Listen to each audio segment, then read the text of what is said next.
Morning, everybody right to go? Thanks very much for being here. There are 19,800 aggregate confirmed cases of coronavirus since the beginning of the pandemic. That is just 37 new cases since yesterday's report. I'm sad to have to update you that now 716 Victorians have died because of this global pandemic. That's an increase of 6 since yesterday's report. 2 females and 1 male in their 80s, 2 females and 1 male in their 90s. We of course send our sincere condolences and sympathies to those 6 families. All of those deaths are linked to aged care outbreaks.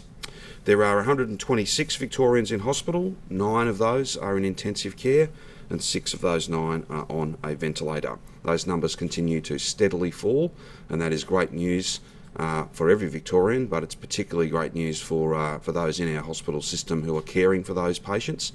Obviously, if we've got less people hospitalised because there's less people who are gravely ill, then that means one of the contributing factors to health worker infections is obviously at a reduced level. There have been a total now of 2,471,377 tests. Results that have come back to us since the beginning of the year. That's 14,453 since yesterday. So those numbers have steadily, corrected, if you like, from quite a low number on Monday. We thank each and every one of those almost 14,500 Victorians who went for a test yesterday. It's a massive contribution that you're making, and again we'll make the appeal. Any symptoms whatsoever, as soon as they begin, please get tested. There's more than 200 sites across the state, and if your personal circumstances mean you can't get to one of those sites, we will in fact come to you and conduct the test in your home. There are 4,296 cases with an unknown source. That's a decrease of 7 since yesterday's report. 194 healthcare workers who are active cases. We thank them for the work they're doing and all of their colleagues, and we send our best wishes to them for a speedy recovery. There are 1,251 active cases across the state. In terms of the regional metro split, I'm very pleased to be able to update you that there are now just 58 active cases in regional Victoria, in all of those local government areas that are covered by stage 3, and no new regional cases since yesterday's report. In terms of the Echuca issue, which I think most of you have been brought up to speed on that, but we're very pleased that was a false positive, and that then does not mean that there's any change to the likely, in fact it's nothing certain, but regional Victoria remains on track to be open to take not 1 but 2 steps by, say, the middle of next week. That is proof positive to every single Victorian that we can drive these numbers down, we can open up, we can do it safely, and I want to congratulate and thank every single regional Victorian for the part they're playing in that, and of course to see these numbers into the 30s. It was only 5 weeks ago that we had 725 cases on a single day, to now be down to 37 cases. These numbers will jump around a bit, but the trend is with us, the strategy is working. People can be hopeful and confident and positive that we will be able to take these steps. You can only keep numbers low if you first drive them down to very low levels. That is exactly what is happening, and that is good news. It's challenging out there, I know it's difficult, but the strategy is working, and that's something that is altogether the product of enormous sacrifice and hard work that each and every Victorian who's following the rules, playing their part, that work is what's driving these numbers down, and it makes you proud, and I'm absolutely grateful to every single Victorian who's doing that important work and staying the course so that we properly defeat this second wave, can open up and stay open. That's the strategy, and the strategy is delivering results. I just wanted to talk, so the rolling averages, 61.6 in Metro Melbourne, out from 29 August to the 11th of September. Regional Victoria, they're down now to 4.3. That is very, very good news for regional Victoria, and I hope every single person in Metro Melbourne is looking to the numbers in regional Victoria and seeing what can be delivered. Absolutely, this strategy can be delivered, and it is being delivered, and regional Victoria is so close, just a few days, and they will potentially be able to take not just 1 but 2 of those steps and be essentially open. I'm very pleased to now give you a couple of updates on some issues that have been quite topical. Firstly, in relation to pet grooming, When Metropolitan Melbourne enters into the second step, so 28 September, that's our likely trigger, pet groomers will be permitted to provide contactless service to their clients, to their animals. Pet owners will be able to drop off their pets to the venue. There's no mobile. Mobile was not judged to be safe at this time by the public health experts, but fixed sites, so businesses where there's a retail premises. Pet owners will be able to drop off their pets to the venue and then pick them up when the service is completed. It must be a venue, it cannot be a mobile pet grooming business.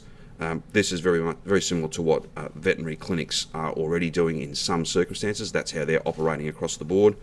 And pet grooming is already permitted in regional Victoria, as we know.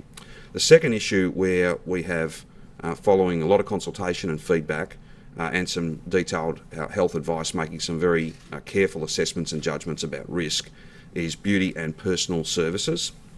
Under the roadmap, hairdressers are listed to open in Metropolitan Melbourne under the third step, and beauty and personal services to open under the last step, so they were later than hairdressing, pretty much in that COVID normal phase. Following some further consideration and public health advice, I can announce that beauty and personal services where a mask can be worn for the entire time that the person is getting the services that they are accessing will be able to proceed in the third step alongside hairdressing. So beauty and personal services where a mask can be worn will be in line with hairdressing in the third step and not at almost the last step of our roadmap. This means that services such as facials, face tattoos, face piercings, they cannot occur because a mask would not be able to be worn while those services were being administered.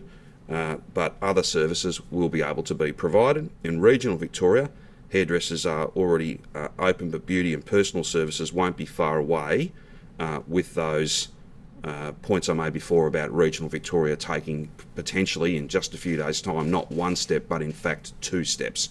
So we will bring across regional Victoria as well beauty and personal services where a mask can be worn in line with hairdressing. That could be as soon as next week.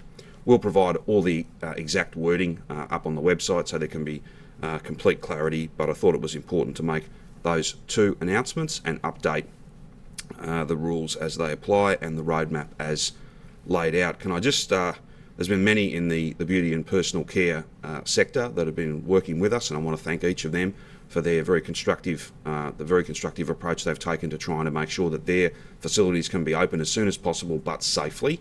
That's really very valuable. And can I thank Andy Medic from the Animal Justice Party, who has made a very passionate and a very effective case to us in relation to animal welfare, and an issue that might seem trivial to some, but it is very important from an animal welfare point of view that we can have that pet grooming where it can be contactless, where it can be safe.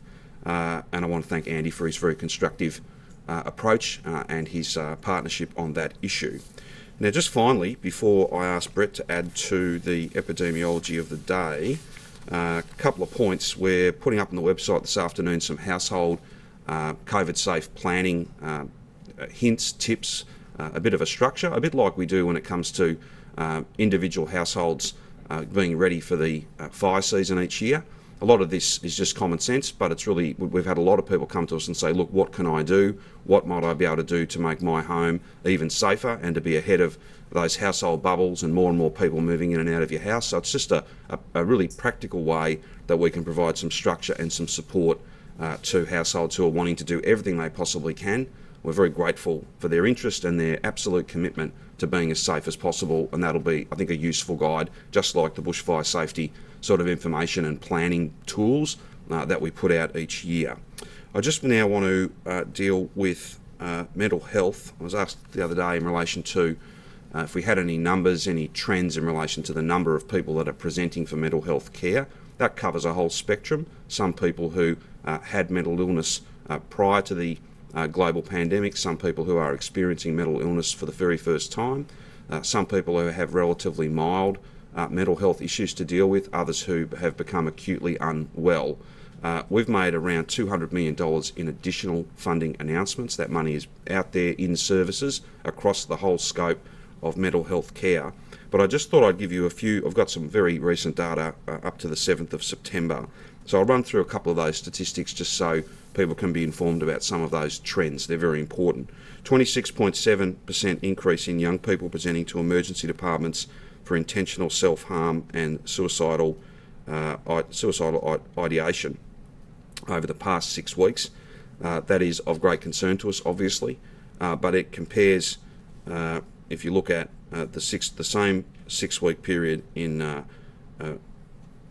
that is compared to the same 6 week period last year. If you look at the numbers on the 9th of August, so go back a month, that is down from a 33% increase. So whilst every single young person who's vulnerable, every single young person who's experiencing those sort of challenges, they're critically important to each and every one of us, the trend there is actually coming down, which is a good thing, and the additional resources that we've provided into hospitals will be, and mental health services will be, very important for many months to come. A 10.5% increase in all people presenting to emergency departments for intentional self-harm over the past 6 weeks compared to the same period in 2019. 5.9% in presentations for urgent and emergency mental health services over the last 6 weeks.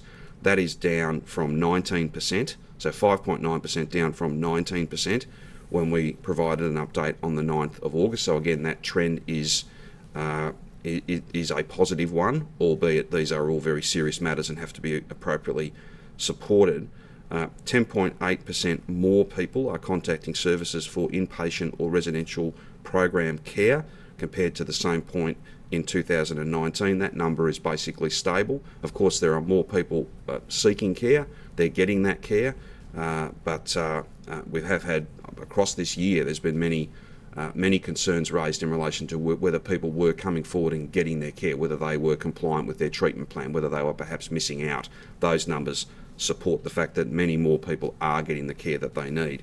Just finally, 30.6% increase in mental health support by telephone, and we thank all of those services, all of our partners that we've provided very substantial additional funding to. That 30.6% increase in telephone calls, so volumes to those calls and services, that is compared to the same period in 2019. And there are 3,093 additional video and teleconferencing sessions a week, up from less than 100 a week back in January. So in each of these areas, there is significant demand, there is significant challenge, but additional funding, additional effort is seeing that trend move in a positive way. But of course, every single person who's in crisis, every single person who needs support and care are very important to us, and will continue to receive the very best of care we can possibly deliver. But I just thought it was appropriate to update you on some of those trends, given that a number of you had asked about that very matter. I'll now ask Brett to add to my comments, and then we can take questions. Thanks, Premier. Basically, just trending down across the board. Obviously, an overall increase today of 33 with some reclassified cases. That's the lowest we've seen for weeks and weeks. The numbers in hospital in ICU on ventilators are at their lowest level for several weeks as well. The same applies to active cases, now down to 1,251, and as the Premier said, really on track in regional Victoria to hit the targets that will allow a jump of a step and to significantly open up, all things being well, over the next few days, in terms of not having cases that have unknown acquisition or mystery cases, but they have gone a significant period without that. They're obviously at a daily average which is below 5, and with every expectation it'll remain there. That said, there are a few hundred cases that are a few hundred close contacts of those active cases, and they'll need to go through their 14-day period. So there might be some additional cases that we can and should expect in regional Victoria, but we want them to be associated with known active cases or known outbreaks, so that we can be satisfied that we're tracking each and every one of them and that there aren't these further mystery cases. But it's absolutely on the right track, and everything that regional Victoria has achieved is of their own doing, following the rules and really putting up with these significant constrictions has got them to the point that they're at now, and with a pretty positive path ahead. They've been supported by everything that's been done in Metro Melbourne, because the number of cases that are linked back to Metro Melbourne has decreased very significantly over time. So there are lessons there for us here in Melbourne, that you can go from 512 active cases in regional Victoria to numbers in the 50s, and be on track to have no new cases over the coming fortnight. That is not beyond the possibility, and Metro Melbourne is also tracking extremely well in that regard, which is showing up in how our health services are eased, and the number of active healthcare workers dropping below 200, and the number in aged care also well down on where it's been in recent weeks. Thank you. What is that number on aged care? I'm not sure whether the Premier is. Active cases in aged care. You've got it? 625. Professor, in a nutshell, can you explain what is the final trigger for you for pulling the trigger on changes in regionals? What is the final bit of information you need? And also, in a nutshell, can you explain if they jump 2 steps, what does it mean they'll be able to do? So really, we've laid out those thresholds, which is being below 5 new cases per day over a 14-day period. It's below that now. They would need to have significantly more than 5 in the remaining days for it to head up above 5 again, and for there to be no mystery cases or cases of unknown acquisition in that same 14-day period. When they meet that target, they don't just go to what was flagged for changes for September 14, but to significant operational changes that the Premier's listed some of today. And do you treat those really small towns that have obviously never had any cases at all the same as somewhere like Geelong? I think we have to. I think we need to recognise that we only know about cases that are notified. Cases that are notified are only about people who step up for testing, and there can be cases out there that are not known to us because people haven't tested, because they've had very mild symptoms and haven't sought care and sought testing. So even if there have been areas with no cases, they'll be treated the same as the rest of regional Victoria. But the wins are for the whole of regional Victoria, because they've been under these restrictions, and it's driven transmission down. And there have probably been cases there that have never been discovered, but those chains of transmission have nonetheless ended because these restrictions have been in place. So will the decision be made on Monday for this? Look, I think we can follow each and every day. We'll need to absolutely get to Monday to see that. I don't think we could call it today, for example. I do think we have to go through the weekend, see Monday, make sure that there are either no new cases, and if there are new cases, that we can really rapidly ascertain where they've acquired it, and hopefully they're in known close contacts of active cases, so that we can link them immediately and we know that they're contained. And so when's the soonest you think that they could have those 2 steps taken? Well, we'll write the public health directions as soon as possible after that time, but we do need to be assured that they've met that threshold in the first instance. Professor, the team of Victorians that's arrived in New South Wales to talk about contact tracing, Yep. has any information flowed back as yet? No, look, nothing back immediately. I think it was a very constructive time spent on both sides. There are lessons to learn for New South Wales as for Victoria. As I've said earlier, there are things in Victoria that we're doing better than anyone. I think Operation Vestige, where the door knocks are occurring immediately for close contacts and for cases, is a very useful addition to all of the telephone follow-up of cases and close contacts, both for those who haven't picked up the phone or who we haven't been able to reach, but also as that routine and regular check-in, sometimes to complete some details of the interview that couldn't be completed over the phone. So I am sure that there'll be lessons learned for us, but the same for New South Wales, no doubt. The team at Melbourne Uni who did the modelling, they say they've been misrepresented and they're asking for changes because they don't think these targets are attainable. Well, it's not us representing University of Melbourne. If they've been misrepresented, it's in assuming that the only inputs into the policy decisions that we've made and the thresholds that we've made has been based on that modelling. That modelling was a really significant and core input into decision making for policy decisions, but it was by no means the only one. There have been lots of other inputs, and of course it's been the experience of watching the numbers both here and in other jurisdictions to see the kind of levels you need to get to be happy that you can sustain those very low levels of transmission or get to no transmission if you can. They say the only place where that has worked to get down to those targets has been Wuhan. That's got to be alarming. No, I don't think that's true. Wuhan obviously had very significant numbers, but they got to 80,000 cases in that city. We're not at that level. We're not going to get to that level, so we're in a better position in that regard. And there are jurisdictions, island states essentially, with lower numbers than we've gotten to, who got to the point where they have had long-term maintenance of very low numbers or gotten to no community transmission. But we're at a point now where we're at 30 odd cases a day, so it is within our grasp. And we'll be realistic about how it's tracking. We won't just say the modelling tells us this and we will move at this point. We will follow those numbers every day. If we get to a point where it is clear that it is not possible to get to no community transmission, we'll make a call on that.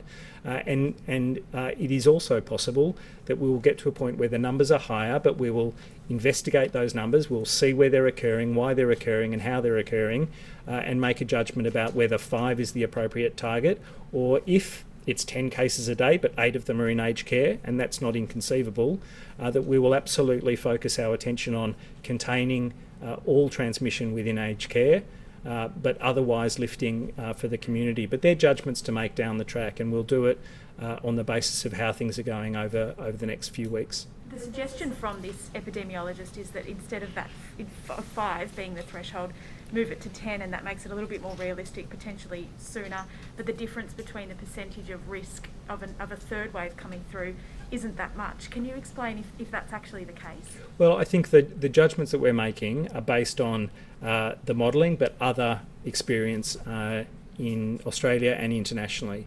And again, the risk tolerance you might get to will be different for different people, but the risk of a third wave is not one that you would want to tolerate at 60%. You wouldn't want to flip a coin on it. You probably wouldn't want it at 20% because of what it means to get there. But I'm talking to Tony this afternoon. We will sit down, we will make further revisions of modelling, and we'll re-prosecute the inputs and the assumptions and follow the real data as we go, and we can make judgments that are different at different points in time. But the importance of the roadmap was to lay out some general movements in those directions and to have some really strong indicative numbers so that people understood where we were heading. And people might have said that regional Victoria was not going to get to this point this week or next week, but here we are. So when you say that you'll make further revisions after speaking with Professor Blakely later, are you saying that potentially the triggers that we saw in the roadmap last week could be changed? Well, it's entirely possible that the new inputs into modelling, and they're always informed by changes in what we see on a day-to-day basis. And so there might be new probabilities that are generated in that modelling. We'd reflect on that and we would make changes as appropriate. New South Wales recorded 24,000 tests on Thursday, the 24 hours to Thursday, and we are about 10,000 fewer than that. Can we have confidence in the low numbers? We'd certainly like a lot of testing to be done. I think we've been doing such a fantastic job, and testing really is our pathway out of this. So we have to know where cases are to be able to control this, and there is a risk when people don't test and when transmission occurs, or if it's delayed, that you can get these significant outbreaks, and that will be true in regional Victoria as for Metro Melbourne. So absolutely we'd encourage it across the board in Victoria, and I'd say particularly for regional Victoria to protect it, because there are still essential workers, there are still people who move into Metro Melbourne for essential reasons. So anyone who's symptomatic, but I would call out anyone who is coming into Metro Melbourne for essential reasons, if they develop symptoms, to be acutely aware of the need for testing, because we will get on top of it very early if people test. So absolutely encourage further testing. Is there a figure that you consider to be the right number of tests to be giving the right indication or an accurate indication of how widespread it is? Not really. Look, I'd be disappointed if it stayed below 10,000. I'd be happy if it were above 20,000. But there's no absolute magic number there. It is about having an appropriate match of where transmission is highest to make sure that testing is really good in those areas. And we've had some cases recently in Hobson's Bay, in Hallam. I'd encourage people in those areas in particular where we've called out some cases to particularly step forward for testing. But we do want a baseline level of testing across the board, because you never know if there's a case out there that hasn't been detected. Professor Sutton, you were quoted in the Saturday paper as describing a contact tracing system as a total hodgepodge of private and public providers that are not able to be stewarded centrally.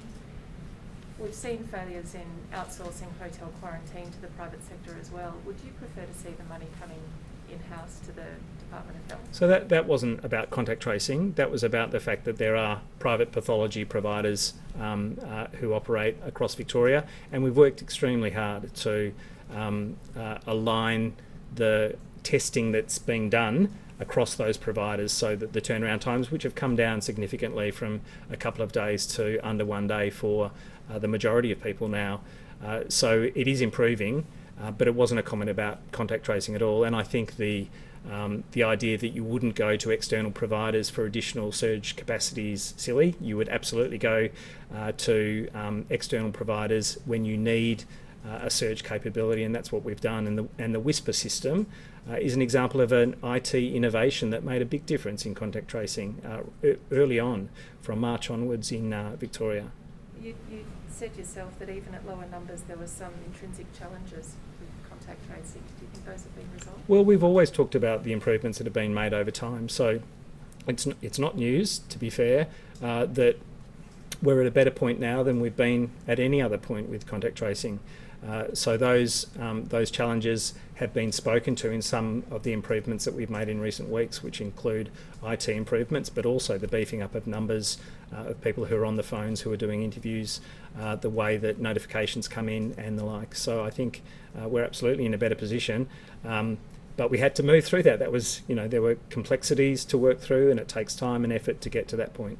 Can you explain the thinking behind realigning beauty services and personal services with hairdressing? There has been a lot of outcry in the community saying they were the ones that have all these really strict hygiene measures already in place, perhaps even more than hairdressers. How come a rethink? Well, certainly hairdressing had been a decision of National Cabinet. There was obviously a view that it was an important service to provide. Everyone understood that there was a certain risk associated with it because of the close contacts between a hairdresser and a client. The same challenges apply in personal care and body art services, but we did want to really investigate what those risks were, what the experience of outbreaks or transmission were in Victoria, but also internationally. And the fact is that if both the client and the service provider can wear masks, then you really significantly mitigate that risk. And there are some services like manicures and pedicures that won't be a very long period of time, even in comparison to hairdressing. So, we think on a relative scale of risk, and because local government registers these settings and environmental health officers can inspect as well as WorkSafe, and that there's a register of names of clients who attend, that all of these things in place really means that it should be lifted up to the same level as hairdressing in terms of coming in at that step 3. In terms of continuing to monitor the thresholds, has anything changed in terms of when the roadmap was first outlined? It seems as though the 5 cases is moving more than it had been a week ago. Is that the case, and if so, why? No, I don't think so. But in talking to the modellers, and we've spoken to not just the University of Melbourne modellers, but modellers at Burnett Institute and the Peter Doherty Institute. They shared lots of insights, and they want to have an ongoing conversation with each other and with us. But one of the things that Uni Melbourne reflected on was that they can't easily dig into different transmission for subpopulations within a broad Victorian population. Their modelling kind of makes a homogenous, one size fits all. With individuals with different characteristics, it's an agent-based model that says, here's an infectious person on day 1, here's a less infectious person on day 5, people of different age moving together in different ways, but they haven't gone to some of the realities in Victoria in terms of our aged care transmission. And I think that's another step to input into the model as best can be done. They need to access the data and to be confident that it's telling the right story there. So we'll continue to investigate it. But there's no significant shift on the 5 at the moment. I think we can get there, but we should be realistic about following the numbers, not just following the modelling. Do you think contact tracing in aged care settings has been successful? I think in a way contact tracing doesn't happen in aged care. You get the first notification in a staff member or in a resident, and then everyone is in lockdown effectively, and then everyone is tested immediately, and then there's day 11 testing for everyone as well.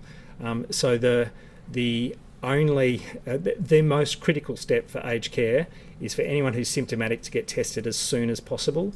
And that hasn't always happened quickly, and we want to absolutely encourage staff in those facilities and for surveillance of residents so that people can be tested at the earliest possible symptoms.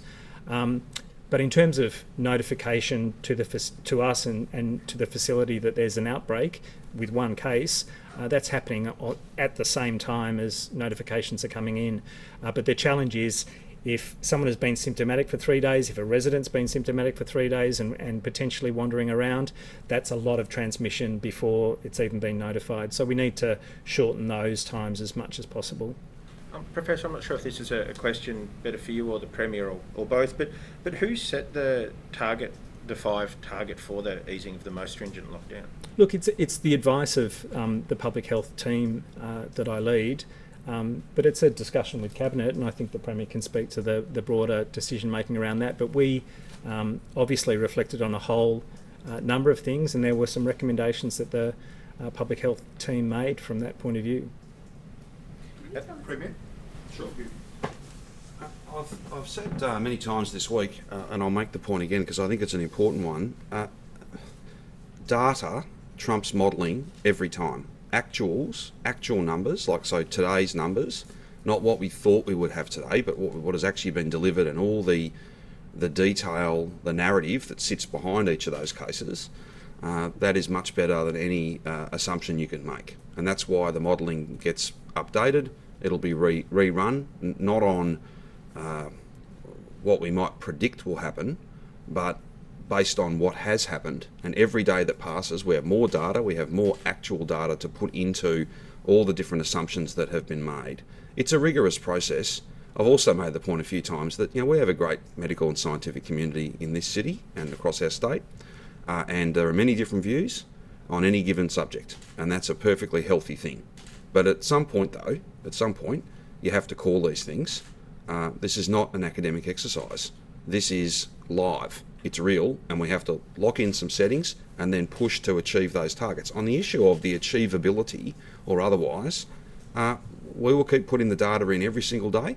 We'll keep running the models. We'll see how things unfold day on day, week on week, and we'll use common sense.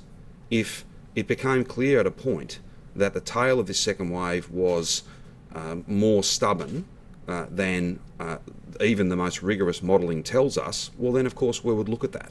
We would of course look at that. You've got to get these numbers low though, Nick, if you've got any chance of keeping them low. But this is a bit different in that they say they've been misrepresented. Well, I think that Professor Sutton has dealt with that. There'll be misrepresented them, do you think? Or do you think you might have created the impression? Well, I don't know that they've necessarily made that claim against me, but to the extent that they have, no, that's wrong. We've put together a roadmap with a series of safe and steady steps to open and stay open. We've at no point said these are stone tablets and can never be changed. In fact, we've been at pains to make the point, as each day passes, the actual data, not what was presumed, but what has actually occurred, gets put into this, and the modelling, the process will be rerun to see where we are in real terms and where we are compared to where we thought we would be.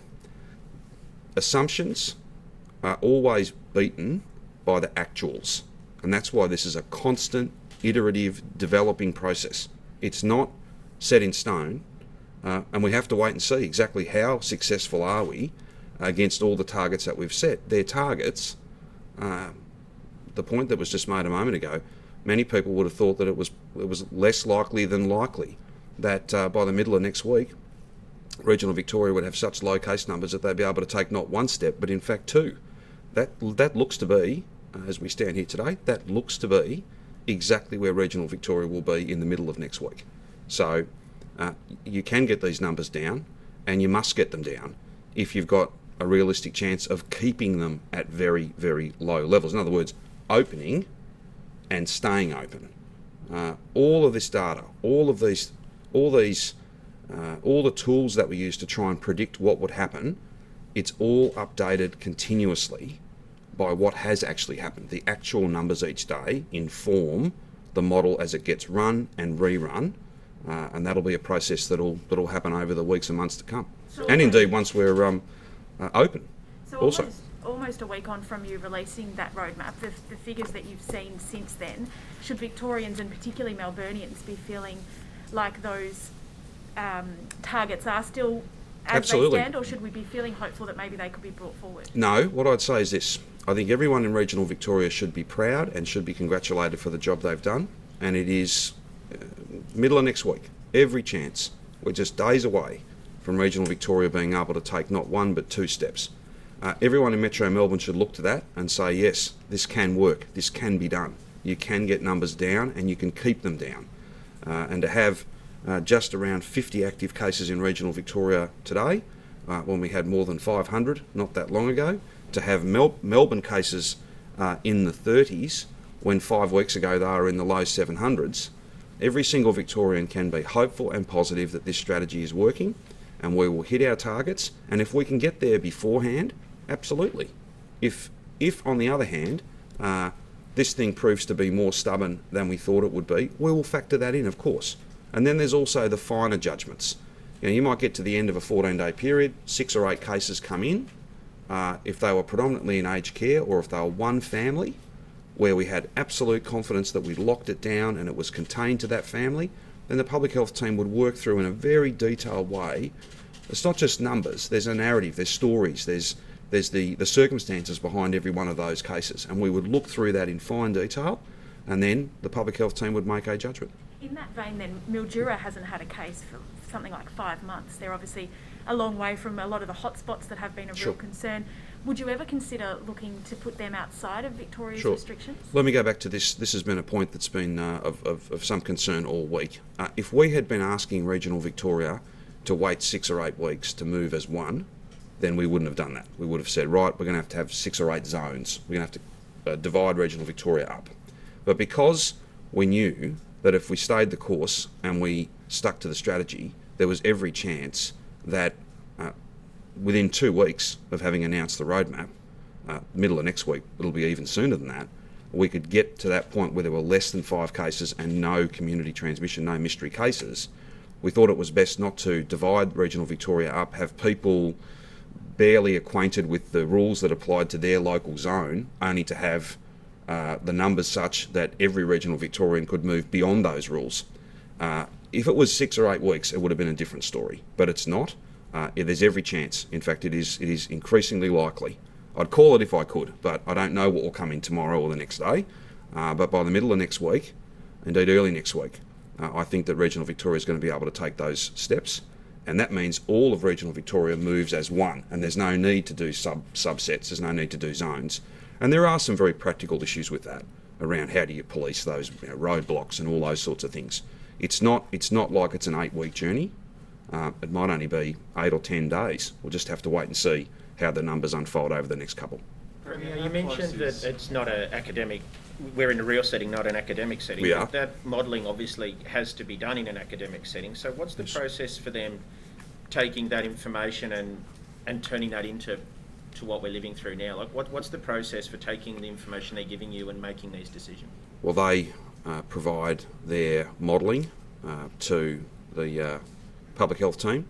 The public health team then sit down with us, sit down with me, ministers, senior officials, and work through how do we get the most economic benefit for the lowest public health risk. So that's why there's, if you asked a public health official, should we have the 101,000 people going back to work, the answer would probably be no, because that would be an absolute. But they know, they're practical people.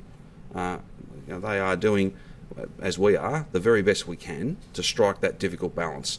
Lowest public health risk, highest economic return, as well as some things that are not financial, for instance. So trying to have people being able to connect singles bubbles, family bubbles, those sorts of things. They're very difficult judgments, but the public health team use all the inputs they play a part in helping the modellers to try and consider as many variables as possible, and then it kind of works up from there. And there'll be lots of different options, and there'll have to be some very fine judgments made. There have already been, and there will continue to be, when it comes to, for instance, the announcements I've made today about pet grooming from an animal welfare point of view, and beauty and personal services being aligned with hairdressing. That's not quite as simple as it seems. I know there's been people sitting looking at that in some detail for quite some time, quite a few days, in order to have confidence that we could make that announcement. Well, the curfew was one of the biggest decisions from all of that. How was that reached at? How did that go from being an academic exercise to being a... Well, that was never an academic exercise. How was that decision? Well, that was never an academic exercise, and it's not a matter of public health advice. It's a law enforcement issue. It is about making sure, and as I think Assistant Commissioner Cornelius has made it very clear yesterday, I'm not going to ask police to spend hundreds and hundreds of hours clearing out Macca's car parks in the suburbs with pop-up gatherings, illegal house parties. The list goes on and on. None of that is conducive. The drags down at Springvale Junction where I live, all of that is a waste of police time, and it is doing nothing but spreading the virus. That's not happening now. We've seen with the traffic modelling yesterday, we've seen a dramatic reduction in the number of people moving around. And the only reason you would be moving around where the curfew would be a problem for you would be if you were moving around for illegal purposes. So if you've got a lawful reason to move around between 8 and 5, soon to be 9 and 5, then the curfew doesn't actually impact you. It's about giving police the easiest set of rules to enforce, and it's about making sure the police are not having to waste their precious time dealing with things that shouldn't be happening and can easily be prevented by putting a curfew in.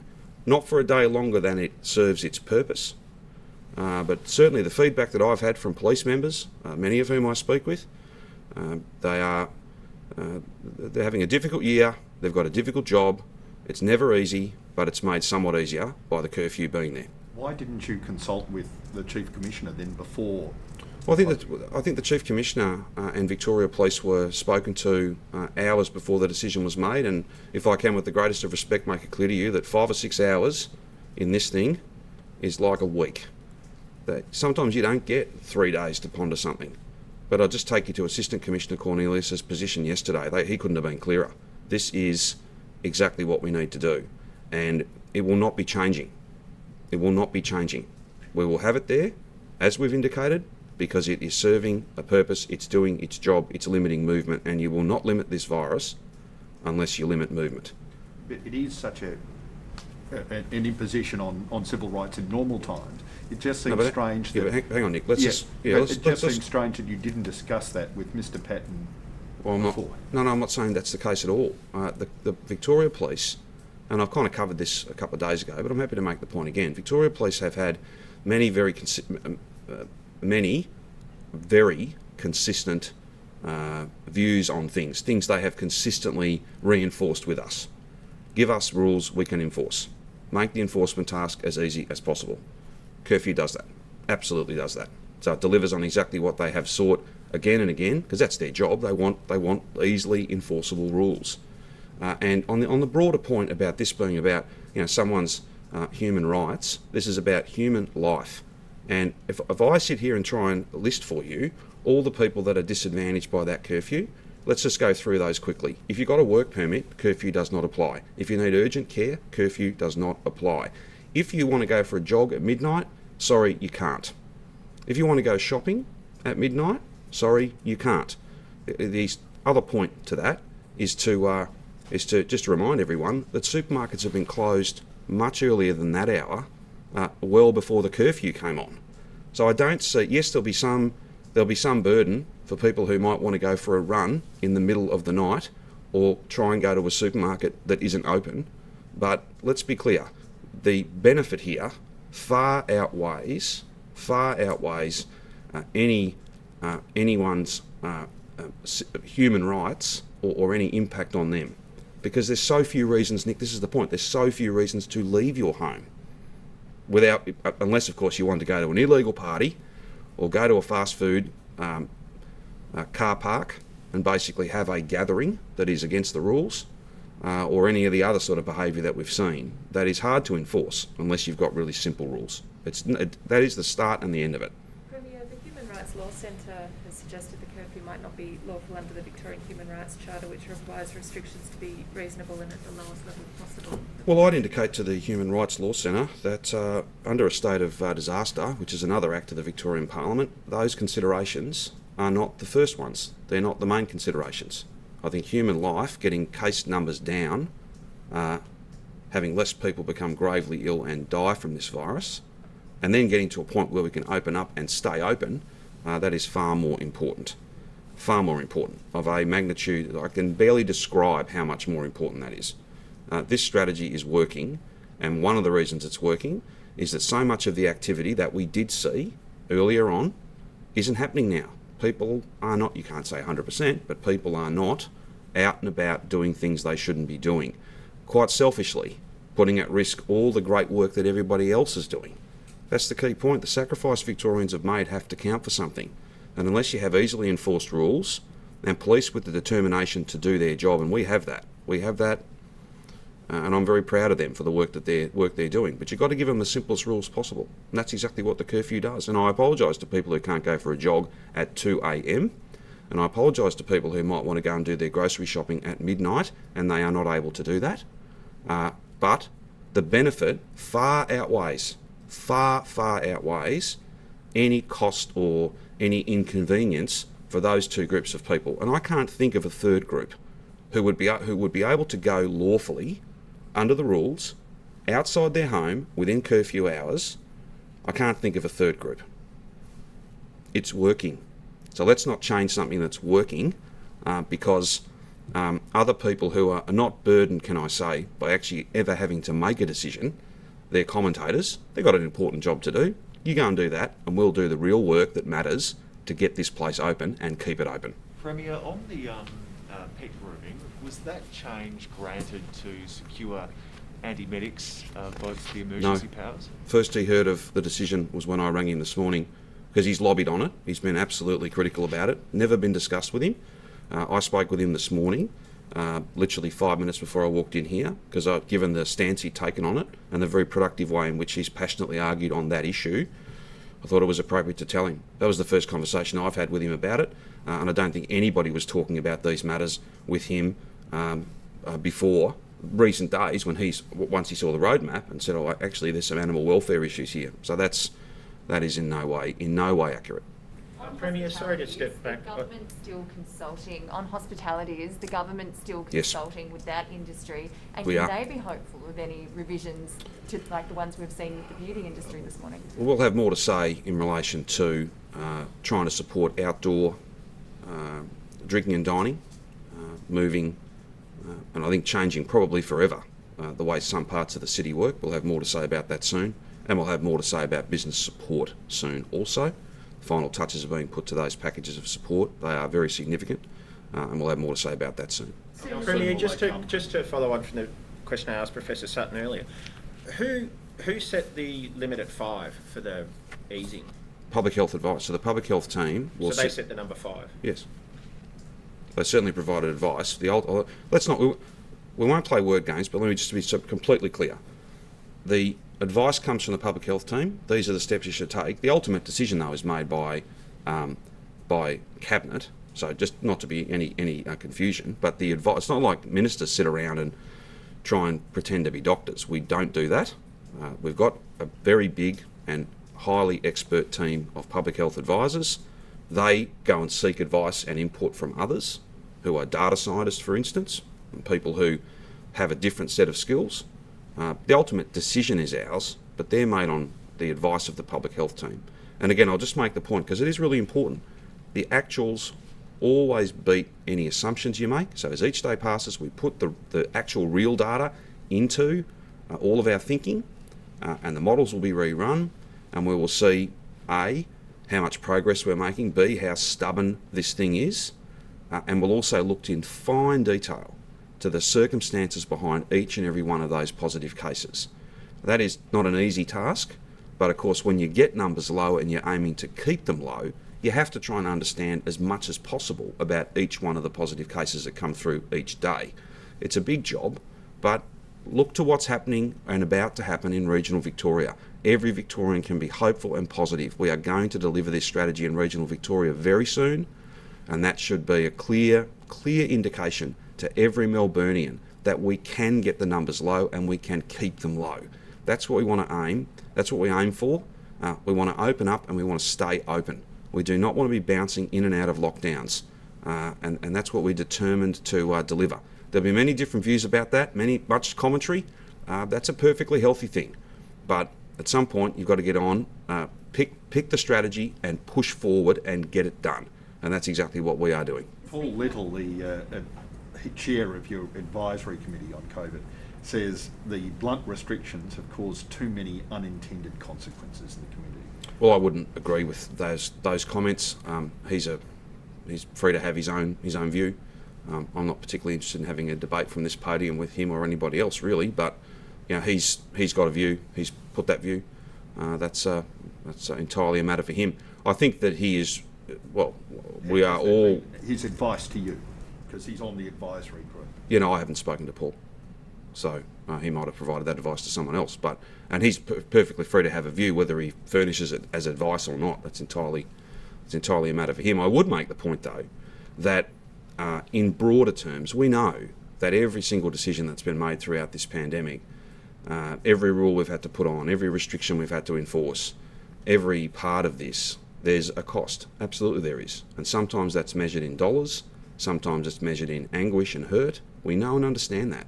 And that's why everything that Victorians have given has to count for something. And being open for 5 minutes only to be closed again will mean that all that work, all that pain, Nick, will count for nothing. So that's why we've got to stay the course. That's why we've got to be determined. This won't be easily overcome. It's a stubborn virus. It's wicked. It moves silently and swiftly. So we can't be changing, you know. There's a strategy there for a reason, and we need to stick it out. We need to get to the end of this, and we will. Just look at where regional Victoria is. Many would have thought that was not possible.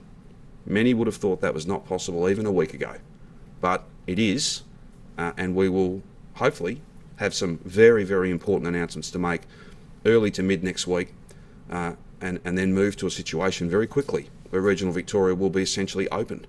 That is proof positive that this strategy can work, is working, and will continue to work. Premier, some businesses say that they can't survive without another government cash injection.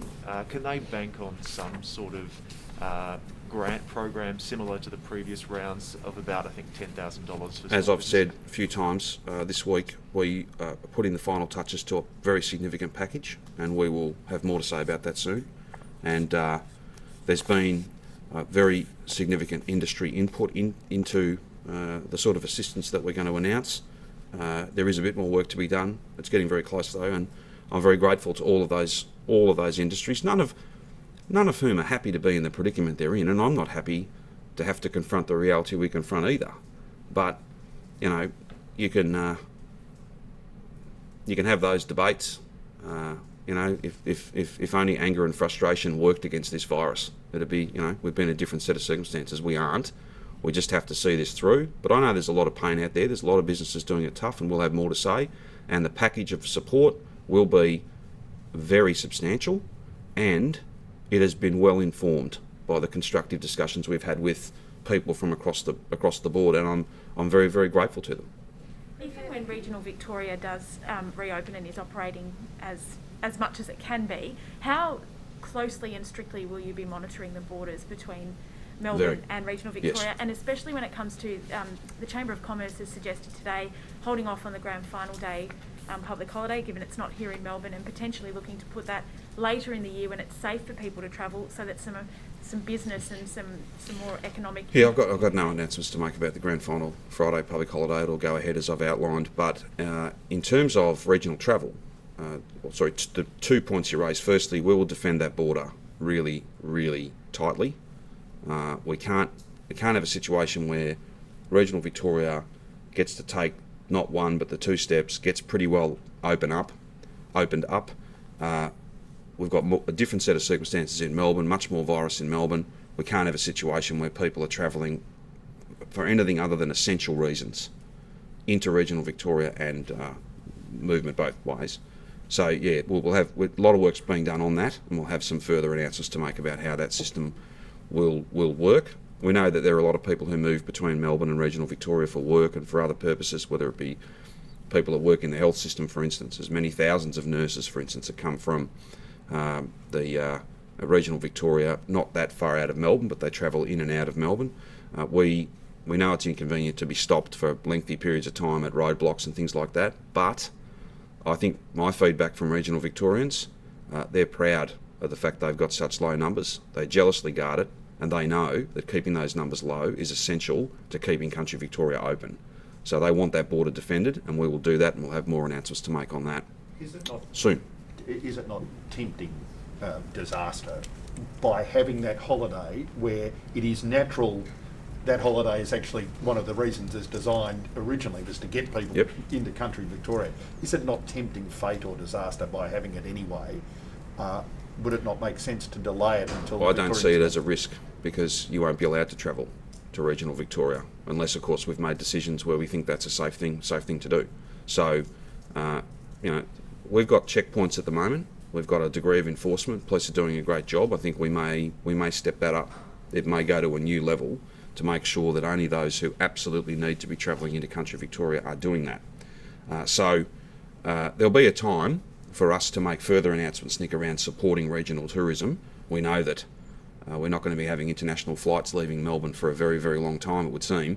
Who knows when a vaccine comes. But those who want a holiday, those who want to support businesses, those who want to get out of Melbourne, there'll be a time for that. And we'll have more to say about trying to support those regional tourism businesses so that they can get back to something approaching normal. Absolutely, that isn't today, and I don't think that's just a matter of the grand final arrangements. That's a much longer project, and one where we'll have a lot to say, actually. What's the latest advice on indoor sports events and concerts like Rod Laver Arena and Melbourne Arena? They're all in that last stage, or in COVID normal. But again, we will look at that. I've been asked a few questions about, the Melbourne Cup, 100th running of the Cox Plate, Australian Open tennis, Boxing Day test. These are really significant events, and people are really keen to get back to something approaching normal. It is very difficult, though, this far out to predict with any certainty what any of those events will look like. We just need more time, basically, to understand how much virus have we got, how's it presenting, what are the risks of having a crowd at size X versus Y. We're in constant discussions with all the different bodies who run those events, so whether it's Tennis Australia or the racing clubs. We will be able to, I know it's frustrating, but we'll be able to have more to say a little bit further down the track. We simply can't predict where they're going to get to now. If we could, we would. But I want Christmas to be as close to normal as possible. I want the Boxing Day test to happen. I'd like to think that we've got a chance that there'll be significant crowds there. But I can't announce that now, because it wouldn't mean very much. But we'll have more to say quite soon about what summer in the city and what summer across Victoria is going to look like. And I think the mix of outdoor spaces being used for drinking and dining, the fact that we will have hit our targets and we're open and we've found that COVID normal, I think this is going to be a summer like no other. It is going to be absolutely amazing to see all of us pull together, looking out for each other, having defeated this thing by yes, staying apart, but by always knowing that we're at our best as Victorians when we stick together, when we look out for each other. And that's exactly what's happening. People can today, absolutely today, they're in the 30s. People can be positive, they can be optimistic. This strategy is working. We're going to open this place up, and because we're doing it right, not popular, but right, it'll be able to stay open. And everything that every Victorian's given will mean something. And that's a proper strategy. That's not being fearful that people criticise you. It's not chasing praise. It's chasing and delivering a COVID normal. So that 2021, with sporting events and all the things you've raised, can be as close to normal as possible. As we head towards those milestones, is there any thinking or any moves to reintroduce asymptomatic testing as well? Obviously, we're seeing more research globally about the number of cases that are transmitted from a lack of symptoms. Sure. So a couple of points. The return on investment for asymptomatic testing is very low. So you've got to test a lot of people to find a very small number of people who've got it. However, there is a place for it. In high-risk workplaces, the close contacts of those who've got it, we do some of that. We may finish up doing more of that, particularly once we get open. So the notion of trying to have the clearest picture, there may be more of that. But the key point here, particularly in high-risk settings, but the key point here though is there are a number of Victorians who have symptoms, but they're not going to get tested. And I just ask each and every one of you, if you have symptoms, please go and get tested as soon as those symptoms start, even if they're really mild. Go and get tested. It's such a big thing you can do, simple thing, but it gives us the clearest picture of what we're up against. And it's always really tough to try and defeat something that you can't see, moves rapidly, and there's more of it out there than perhaps people are coming forward and getting tested and proving for you. So particularly in regional Victoria, and particularly when they take those steps next week, that real vigilance. Any symptoms, get tested. That won't mean that you get locked down. It won't mean that opening up takes longer. It just means we've got the most accurate picture, particularly for regional Victoria, to continually monitor those positive cases, to trace and to lock those people, to put our arms around those people, make sure that they are completely safe and that they're not spreading it to anyone else. That's how regional Victoria will stay open. If you don't get testing numbers that are high enough, if people make a judgment, which would be exactly the wrong judgment to make, I won't get tested because my positive case might be the one that stops us opening up. No, exactly the opposite. If you come forward and get tested, that gives us a complete picture. We can make much better decisions. We can understand the backstory behind your positive test, and we don't finish up in probably the worst position you can finish up in. And that is where, instead of testing giving you a picture of how much virus there is, the number of people presenting to hospital, gravely ill, that becomes the proxy. We don't want that. We've got to keep these test numbers up, and that's why I'm so proud of everyone who has gone and got tested. And I just again say, any symptoms, please come and get tested. It's a massive thing you can do, even if the symptoms are mild, and as soon as you get those symptoms. Any other issues? The protest today, Yes. There's looking to be a number of people gathering at the Tan, Fitzroy Gardens. What's your thoughts on their actions? Selfish, unlawful, and wrong.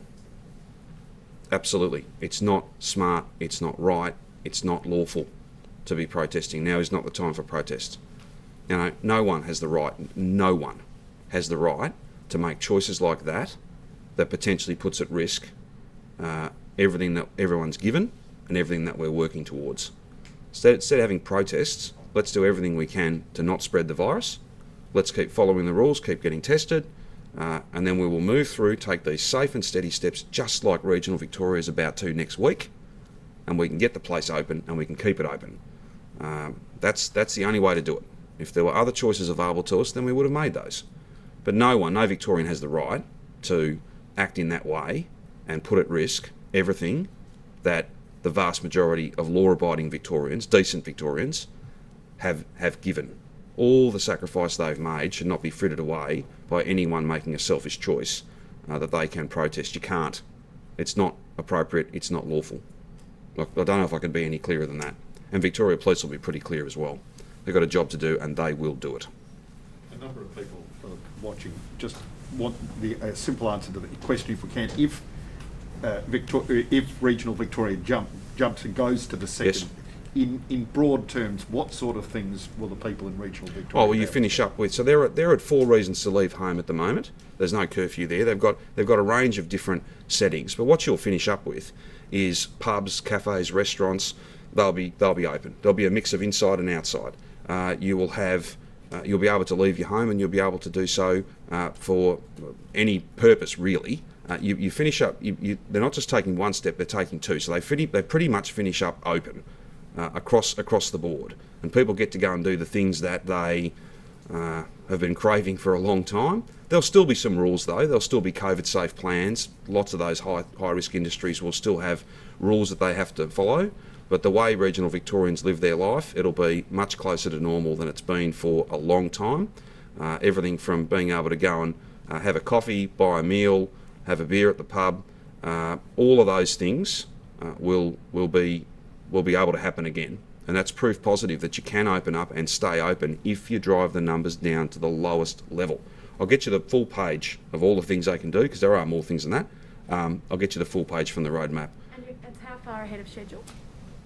Well, we didn't put a date on it. We didn't say that, because we knew that it would be relatively quick.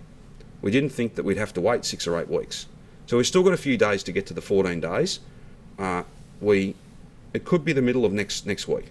We're hopeful that that's when they'll be able to take those 2 safe and steady steps towards COVID normal. And that's a reflection of the strategy. It's a reflection of how hard regional Victorians have worked. And it's about hope and being positive and seeing what's been able to be achieved in communities as vast and diverse as regional Victoria is. It can work there, it is working there, and it's going to work in Melbourne too. We've just got to stay the course. We've just got to find it in ourselves to see this through and see this virus off. That's what we have to do. And I'm confident we will. Very good. I'll leave this time. Thank you. No more. See you tomorrow.